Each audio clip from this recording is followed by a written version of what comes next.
Bienvenidas y bienvenidos estudiantes de segundo grado a otra sesión de la asignatura Formación Cívica y Ética. Soy el maestro Alberto Ortiz y en esta ocasión nos acompañará la maestra Betina Covarrubias. Es un placer, maestra Betina, que estés aquí. Es un gusto, Alberto, compartir contigo y con ustedes en casa. La sesión que desarrollaremos en esta ocasión lleva por título Participación Ciudadana, Democracia Directa e Indirecta, en la que reforzaremos algunos conceptos importantes como democracia, los tipos de democracia y participación ciudadana. Antes de iniciar, les recuerdo la importancia de agregar a su rutina de estudio hábitos de higiene como lavarse las manos frecuentemente con agua y jabón, usar el estornudo de etiqueta, mantener la sana distancia y, en medida de lo posible, permanecer en casa. Hablaremos sobre la importancia del funcionamiento del sistema político mexicano de acuerdo con los principios, mecanismos y procedimientos de la democracia. Para ello necesitaremos lo que hemos aprendido en sesiones anteriores. Antes de iniciar, les invitamos a ubicarse en el sitio que han asignado para ver o escuchar esta sesión y presten atención a la información que analizaremos en conjunto. En esta ocasión necesitarán su cuaderno o una hoja y un bolígrafo o un lápiz para anotar las ideas o conceptos relevantes del contenido que desarrollaremos. Si tienen discapacidad visual, preparen sus hojas Leyer, punzón y regleta. Presten mucha atención a los videos que analizaremos, ya que les servirán de insumo para el reto final. Pueden hacer uso de su libro de texto para subrayar las ideas principales del tema. Comencemos. Profesor Alberto, ¿sabías que en la actualidad existen sistemas políticos democráticos y otros que no lo son? Así es, maestra. Los sistemas políticos que no son democráticos o también llamados antidemocráticos tienen como característica que el poder se centra en una persona o grupo específico. Algunos ejemplos de sistemas políticos opuestos a la democracia son la monarquía absoluta, la aristocracia y el fascismo, entre otros. Por lo tanto, es importante recordar que el sistema democrático nació en Atenas, en la antigua Grecia, a finales del siglo VI, antes de nuestra era. La palabra democracia proviene del griego demos, que significa pueblo, y kratos, que significa gobierno o poder. Esto quiere decir que la democracia como forma de gobierno es el poder del pueblo. Maestra, ¿nos puede explicar a qué se refiere o cómo se ejemplifica que en un régimen democrático es el pueblo quien gobierna? Bien, maestro. Para ello es necesario mencionar que hay dos tipos de democracia, la directa y la indirecta. La democracia directa la podemos reconocer en la polis griega, ya que los ciudadanos varones se reunían para discutir los asuntos públicos y tomar las decisiones necesarias para el buen funcionamiento de las ciudades griegas. Es necesario enfatizar que, para la polis griega, los ciudadanos eran hombres, hijos de padre y madres atenienses. Pagaban impuestos y tenían la obligación de servir en el ejército. Eran los únicos que tenían derechos políticos. En contraste, las mujeres no eran reconocidas como ciudadanas y por lo tanto no podían participar en asuntos políticos. Muy interesante lo que acaba de mencionar, maestra. Entonces, ¿la polis griega no era tan democrática? Lo pregunto porque no consideraba a las mujeres en la vida política. Excelente pregunta, maestro, la cual nos invita a recordar que todo acontecimiento o evento histórico lo tenemos que hacer considerando la época en que pasó y las características de la misma, para poder comprender por qué sucedieron así los hechos. Y si leemos ese tipo de democracia en nuestros días, podemos decir que efectivamente era poco democrática y discriminatoria, porque no consideraba a las mujeres u otros hombres que no cumplían con las características del ciudadano ideal. Por otro lado, en la actualidad, y por la complejidad de las sociedades y el tamaño de las poblaciones, las democracias son representativas y también participativas, es decir, la ciudadanía elige a sus gobernantes para que tomen decisiones. En efecto, maestra, podemos decir de manera comparativa que en una democracia directa, las ciudadanas y ciudadanos son consultados para todas las decisiones. En la indirecta, la ciudadanía elige representantes que luego tomarán las decisiones. Pero, ¿sabían que en una democracia mixta se aspira a un balance entre las dos democracias? Para Rousseau, Desde la filosofía política clásica, la soberanía del pueblo no puede ser alienada, dado que el acto de delegación niega la esencia de la misma de la soberanía. La soberana o el soberano no puede ser representado sino por sí mismo. Entonces, profesor Alberto, ¿qué es eso que ha denominado como democracia mixta? Seguramente las y los estudiantes en casa querrán saber lo mismo. Aprovecho para invitarles a tomar nota de lo que consideren importante. Muy buena pregunta, maestra. La democracia mixta es un tipo de democracia que intenta conciliar los beneficios de la democracia directa y los de la indirecta. Por un lado, confía en la elección libre de representantes políticos que ejercen la soberanía en nombre del pueblo. Por otro lado, se reserva a la ciudadanía la potestad de controlar o influenciar las decisiones de la dirigencia política. Esto se realiza mediante figuras de participación directa, como el referendo, la iniciativa legislativa popular, la revocatoria de mandato, los plebiscitos y consultas públicas. ¿Qué les parece si analizamos el siguiente video para recapitular la diferencia entre un gobierno democrático de uno no democrático? Recuerden hacer sus notas. Corre video. Todos los países tienen un gobierno que influye en la vida de los ciudadanos. En el mundo hay diferentes tipos de gobiernos. Algunos son no democráticos como la monarquía absoluta, la dictadura o los unipartidistas, autocráticos y dinásticos, y otros son democráticos como nuestro país. La palabra democracia significa gobierno del pueblo o gobierno de muchos, y se distingue de la monarquía, en la que el gobierno se centra en una sola persona, y la aristocracia, donde participa un grupo selecto de personas. Veamos algunas de sus características. Un gobierno no democrático es una dictadura y se caracteriza por ejercer el poder sin límites. En las dictaduras no existe el control, ni límite sobre las decisiones del dictador. Es decir, la sociedad no participa ni limita las acciones y decisiones que son de interés público. En cambio, en un gobierno democrático, se descentralizan decisiones para evitar que los gobiernos concentren todo el poder. Y es representativo. Esto significa que a través del voto libre y secreto se eligen a los representantes del gobierno, que se encargarán de tomar las decisiones cotidianas para que un país pueda funcionar. Además, es un derecho de los ciudadanos dar seguimiento a los gobernantes electos y opinar sobre su actuar. Mientras que un gobierno no democrático o dictadura, no hay leyes constitucionales. Es decir, en las dictaduras no existe la división de poderes, por lo que las leyes son propuestas por la figura de quien está al mando. De manera que los ciudadanos no poseen leyes que los amparen, y en el mejor de los casos, la Constitución es adaptada a las necesidades del dictador y del grupo al que pertenecen y representan. Un gobierno democrático. En los gobiernos democráticos, la constitución política es la norma suprema, la cual garantiza el respeto a los derechos humanos de todas las personas. Un gobierno democrático es contrario a estas características, los cuales tienen como antecedentes los valores proclamados con la Revolución Francesa, y que son igualdad, libertad y fraternidad. En México, el artículo 4 constitucional menciona que el varón y la mujer son iguales ante la ley. En los gobiernos no democráticos, los medios de comunicación, radio, internet y televisión son intervenidos para adoctrinar a la población y emitir mensajes sobre las características positivas del líder dictador al mando.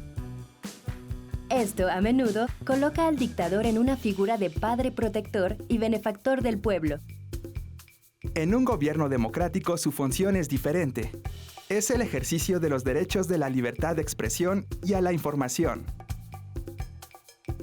Otra característica más de un gobierno no democrático es el no reconocimiento a los derechos humanos de las personas. Durante los gobiernos de facto, existe una ausencia total de los derechos del pueblo y de los derechos humanos. En contraste, un gobierno democrático garantiza el ejercicio y respeto de los derechos humanos. En un sistema democrático, la libertad de expresión es imperante, por lo que la ciudadanía se organiza y participa plenamente en la vida política, económica y cultural de un país. Ahora analicemos las características del Gobierno de México para comprender la forma de gobierno democrático.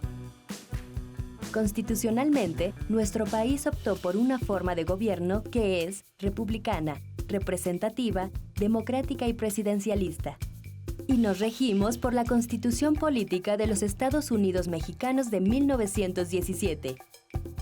Es la norma fundamental establecida para regir jurídicamente al país, la cual fija los límites y define las relaciones entre los tres poderes de la Federación, el poder legislativo, el ejecutivo y el judicial, así como también entre los tres órdenes diferenciados del gobierno, el federal, estatal y municipal, junto con la opinión de los ciudadanos.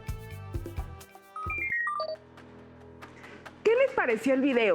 Es muy interesante conocer otras formas de gobierno distintas a la nuestra, como la forma de gobierno en Suecia, que es una monarquía constitucional basada en la democracia parlamentaria. Esto quiere decir que los asuntos del gobierno de Suecia son dirigidos por un gabinete de ministros, el cual es liderado por el primer ministro, mientras que la función del rey Carlos XVI, Gustavo de Suecia, solo es protocolaria y moderadora. Así es, profesora.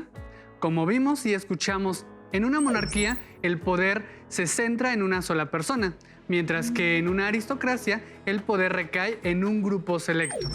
Y como lo mencionas, maestra, algunas variantes de la monarquía la encontramos en Suecia, pero también en España o Reino Unido, incluso en Belice, que es el único país de Centroamérica con este tipo de gobierno. Por otro lado, un gobierno democrático, a diferencia de los anteriores, se caracteriza por tener una constitución política que se basa en el respeto irrestricto de los derechos humanos de las personas gobernadas. Y bien, profesor, hace un momento estabas compartiendo las características de una democracia directa y una indirecta, pero ¿cuáles son los beneficios de una y de otra? Así es, maestra. Es importante reconocer que ambas buscan expresar la voluntad popular mediante el respeto de la decisión de las mayorías. ¿Qué les parece si analizamos los beneficios de ambos tipos de democracia desde el siguiente esquema? Muy bien. Y allá en casa, recuerden tomar nota de las ideas más importantes. En una democracia directa, es mucho más fiel a la voluntad de la colectividad. La ciudadanía está más comprometida con el mejoramiento público. La colectividad mantiene una conciencia política en beneficio social y la ciudadanía puede expresarse libremente, con la seguridad de ser escuchada y la certeza de hacer valer sus derechos. los inconvenientes de una democracia directa radican en que puede ser lenta y costosa para tomar y ejecutar sus decisiones. la participación en asambleas y consejos supone que la ciudadanía debe dedicar parte de su tiempo a atender asuntos del Estado. En países con elevada densidad demográfica es difícil que impere la democracia directa, ya que involucrar a tantas personas en la constante toma de decisiones se vuelve prácticamente inviable. Hasta aquí lo referido a la democracia directa. Por otro lado, en una democracia indirecta, se privilegia la operatividad y el pragmatismo. es más viable la discusión entre un número finito de representantes políticos en una asamblea transmitida al público, que no tiene voz directa en ella. Mediante la delegación de la soberanía, las decisiones se realizan de manera más eficaz. Sin embargo, los riesgos que corren en una democracia indirecta radican en el alejamiento de la toma de decisiones, posibilita la corrupción y la utilización de los mecanismos públicos para el beneficio particular. A nivel cultural, se corre el riesgo de pasivizar a la población. Esto significa que prolifera la idea de que la política no les incumbe o es decisión de otros. Entonces, de acuerdo a la explicación, podemos decir que ambos tipos de democracia buscan que las necesidades de la ciudadanía sean escuchadas y, sobre todo, que se respeten las decisiones de la mayoría. Sin embargo, cuando se habla de grupos sociales numerosos, como nuestro país, se hace imposible e inviable las asambleas directamente con la ciudadanía. Lo más viable en estos casos es optar por una democracia representativa o indirecta, aunque se corre el riesgo de que las personas pierdan el interés en materia política y con ello abrir la puerta a la corrupción en la clase política. Es correcto, profesora. De hecho, actualmente un ejemplo de democracia directa se vive en Suiza, en 2 de sus cantones o provincias, organizados sociopolíticamente en torno a asambleas populares. En estas poblaciones, una vez al año, las ciudadanas y los ciudadanos de dichos cantones se reúnen para votar leyes, presupuestos y reformas constitucionales. En el resto de los cantones, el sistema fue eliminado por motivos de practicidad. Eso es un dato muy interesante, profesor. Por otra parte, también es importante destacar que tanto en la antigua Grecia como hasta hace poco, en las democracias actuales los ciudadanos que podían ser partícipes en las decisiones políticas eran únicamente varones, excluyendo en todo momento a nosotras, las mujeres. Veamos y escuchemos el siguiente video para conocer un poco más sobre esta lucha para reconocer la igualdad entre hombres y mujeres. Corre video. ¿Por qué es importante reconocer el trabajo que hacen las mujeres? ¿Qué beneficios se obtienen al tener ambientes con igualdad de género? Favorecer una igualdad de oportunidades tanto para mujeres como para hombres contribuye a que las condiciones de vida mejoren, a que cada vez sean más las mujeres que participan en las diferentes esferas de la sociedad. Promover la igualdad entre hombres y mujeres no es una tarea exclusiva de las autoridades o de las luchadoras sociales, es tarea de todas y todos. Ustedes, ¿cómo promueven la igualdad en su casa y en su comunidad? Ahora los invitamos a observar el siguiente video titulado Una historia mundial de los derechos de las mujeres en 3 minutos, que hace un recorrido relámpago sobre su lucha por la igualdad de derechos. Las mujeres y las niñas son líderes, impulsoras de cambios, cuidadoras y encargadas del mantenimiento de la paz. Pero aunque tienen una función empoderada en nuestras sociedades, las mujeres y las niñas siguen teniendo que luchar por sus derechos. ¿Cuánto hemos avanzado y cuánto trabajo queda por hacer? ¿Cómo puedes impulsar esta lucha por la igualdad de derechos? La lucha de las mujeres por la igualdad de derechos comenzó hace siglos. El año 1848 supuso un hito para el movimiento por los derechos de las mujeres con la Convención de Seneca Falls, en la que las activistas reclamaron públicamente sus derechos civiles, sociales, políticos y religiosos. En 1893, Nueva Zelanda demostró al resto de activistas del mundo que era posible lograr el derecho al voto igualitario a través de la defensa de los intereses sufragistas. A comienzos del siglo XX, las mujeres de todo el mundo intensificaron sus movilizaciones por la igualdad de género y se vivió una rápida evolución de su función en el mercado laboral, con el acceso a puestos que trascendían las labores de cuidado. En 1945, nació la Organización de las Naciones Unidas como respuesta a la destrucción provocada por las 2 guerras mundiales, y Eleanor Roosevelt supervisó la redacción de la Declaración Universal de Derechos Humanos. Ella fue una de las personas que defendieron con vehemencia la necesidad de subrayar los derechos de las mujeres en la declaración. Así se sentó la base para las normas y los estándares internacionales sobre los derechos de las mujeres. Durante las décadas siguientes, las mujeres empiezan a hacer historia y asumir puestos de liderazgo en el gobierno, mientras las activistas de base completan el impulso internacional, convirtiéndose en poderosos símbolos de resistencia feminista y cambio social. Esta tendencia alcanzó su punto culminante en 1995, cuando la Declaración y Plataforma de Acción de Beijing presentó una visionaria agenda internacional por los derechos de las mujeres y las niñas. A pesar de todos los avances, la llegada del siglo XXI no ha supuesto la desaparición de los estigmas patriarcales y diversas líderes ejemplares se han levantado para hacerles frente. Con la aparición de la era digital, las redes sociales se han convertido en una herramienta esencial para unir a la población en la lucha contra la injusticia. La voz de una sola mujer se oye ahora más fuerte que nunca. Las activistas de base inician movimientos sociales en línea y sobre el terreno, en todas partes, desde grandes ciudades a pueblos, inspirando a las futuras generaciones de mujeres y niñas líderes.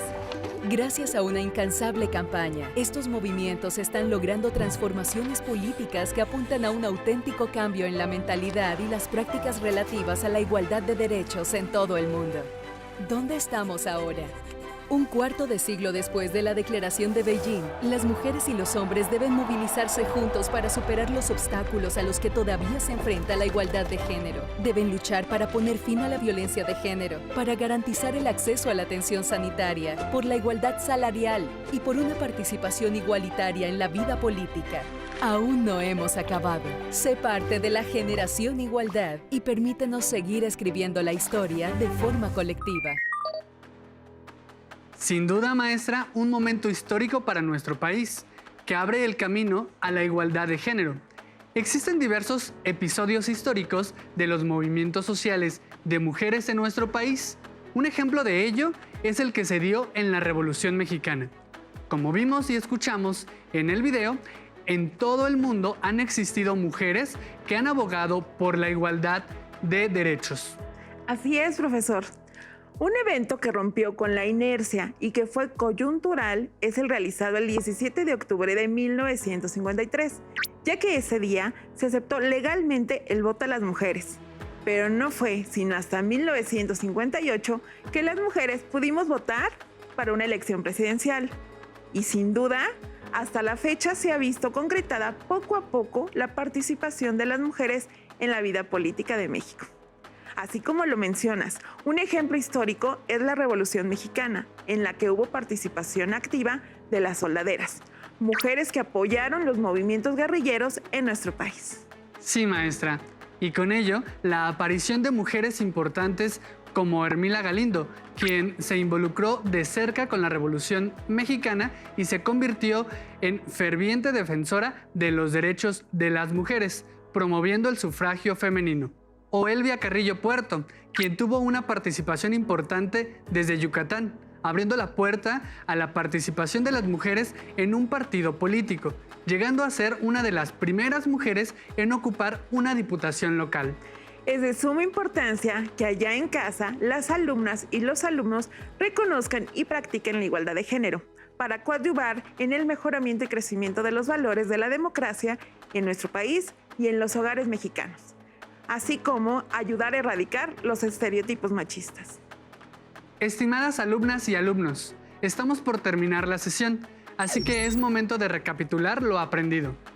Hoy pudimos reconocer el origen y la importancia de la democracia como forma de gobierno.